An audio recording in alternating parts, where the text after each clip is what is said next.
20 years ago, the world was awash with reports about Salman Rushdie's book, The Satanic Verses, for which he received the usual Mohammedan Muslim response to any criticism or investigation of Mohammedan Islam, a fatwa, that is a religious decision to have him assassinated.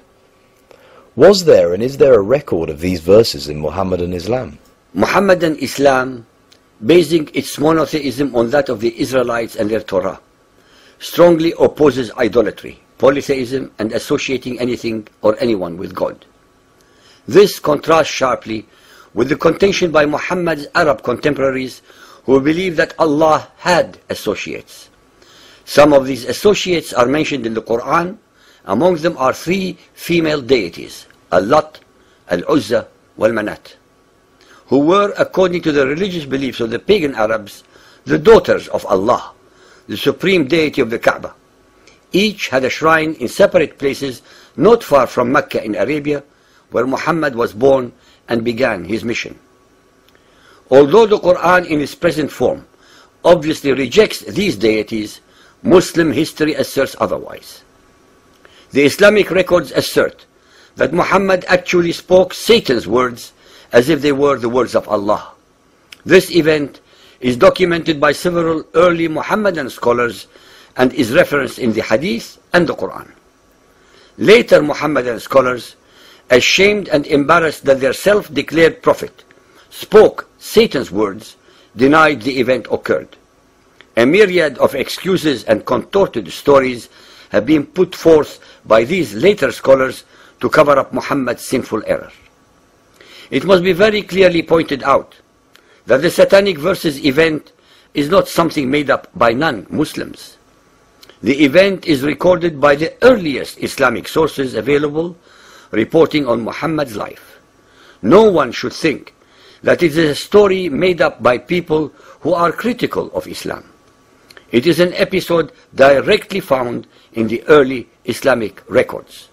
This subject is one of the most controversial in Muhammadan Islam because allegedly Satan was able to deceive Muhammad and thus insinuate himself in the Quran by causing Muhammad to recite his words as if they were Allah's words. Muhammadans always use the mantra, bring forth the proof. Well, the proof is as follows. This event is actually documented by the four early biographical writers of Muhammad's life. Ibn Ishaq's Sirat Rasulullah, Al-Waqidi, Ibn Sa'ad's Kitab al-Tabaqat al-Kabir, and Tabari's History. The Hadith and Quran also contain direct references. Additionally, several other Islamic scholars on Hadith, called traditions, support the event's occurrence, such as Ibn Abi Hatim, Ibn al-Munzir, Ibn Marduya, Musa ibn Uqba, and Abu Ma'shar. It is all the more strange that Ibn Hajar, a recognized authority on traditions, insists on the truth of this report and says, as we have mentioned above, three of its chain of narrators satisfy the conditions requisite for an authentic report. Because of time constraints, we shall explore Al-Tabari's version of the events, and those who need more detail should go to our definitions section in our website. Tabari Volume 6.107. Satan casts a false revelation on the Messenger of Allah's tongue.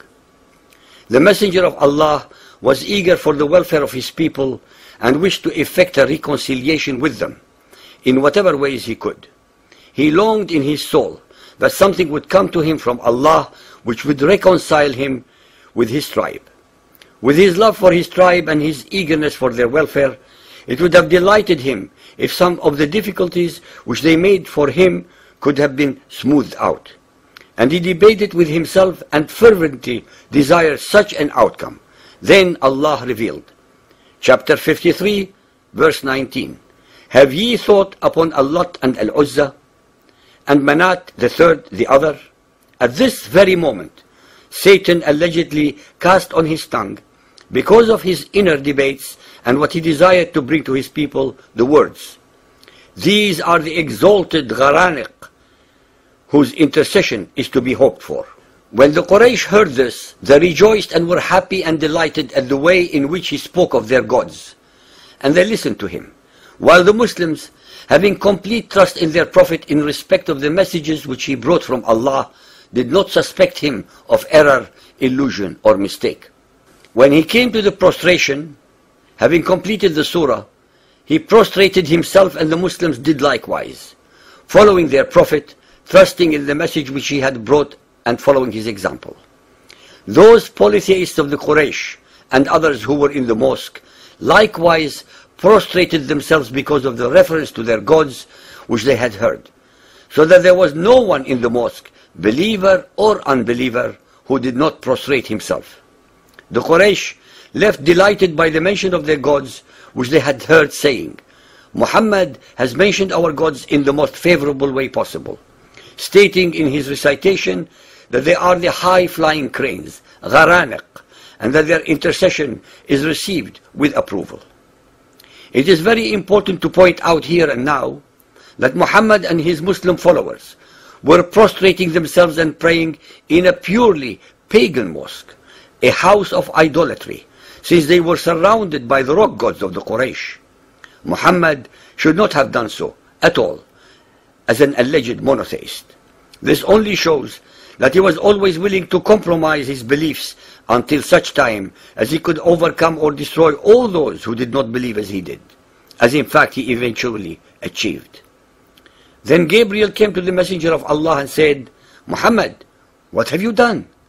You have recited to the people that which I did not bring to you from Allah, and you have said that which was not said to you. Then the Messenger of Allah was much grieved and feared Allah greatly. But Allah sent down a revelation to him, for he was merciful to him, consoling him, and making the matter light for him, informing him that there had never been a prophet or a messenger before him, who desired as he desired, and wished as he wished, but that Satan had cast words into his recitation, as he had cast words on Muhammad's tongue. Then Allah cancelled what Satan had thus cast, and established his verses by telling him that he was like other prophets and messengers, and replaced the offending satanic verses with, What, for you the male sex and for him the female? Behold, such would be indeed a division most unfair. The question that any inquisitive mind will ask is, how many other verses in the Quran were actually revealed to Muhammad by Satan and not Gabriel? The satanic verses also destroy another challenge in the Quran. Surah Bani Israel, chapter 17, verse 88 say, If the whole of mankind and jinn were put together to produce the like of this Quran, they could not produce the like thereof, even if they backed up each other with help and support.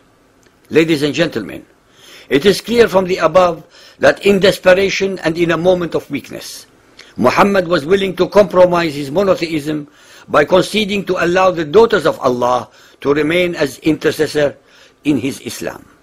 That is, he was willing to allow 3 other associates with Allah. Muhammad actually sinned, and all the excuses that we read and all the explanations are used to hide a very simple fact. Muhammad kafara because he associated other gods with Allah.